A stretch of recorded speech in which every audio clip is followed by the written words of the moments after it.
Hadisə təxminən saat 10 radələrində baş verib. İsmət Qayıbov küçəsi ilə hərəkət edən VAZ 21099 markalı 20BP 199 nömrə nişanlı avtomobillə Mirzə Abbas Abbaszadə küçəsi ilə hərəkət edən VAZ 2106 markalı 60BC 766 nömrəli maşın toqquşub.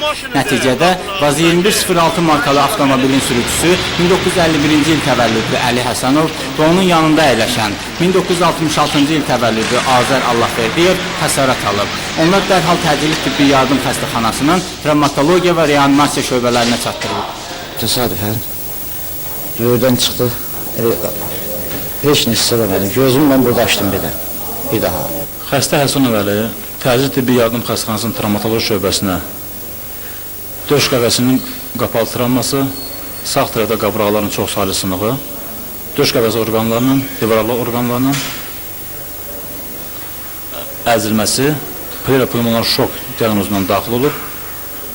Vəziyyətin ağırlıqla əlaqədar olaraq reanimasiya şöbəsinə köçürülüb, hal-hazırda bizim şöbədə müalicə olunur. VAZ 21099 markalı avtomobildə sürücüdən başqa bir nəfər də olub. Xoşbəxtlikdə onlardan heç biri xəsarət almayıb.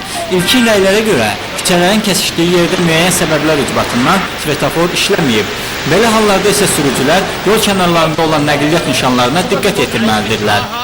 Hadisənin baş verməsində kimin günahkar olduğu məhkəmə avtotexniki ekspertlərin rəyindən sonra məlum olacaq. Vüsal Məmmədov, Vaqif İbrahim Xəlil, Xəbər Plus.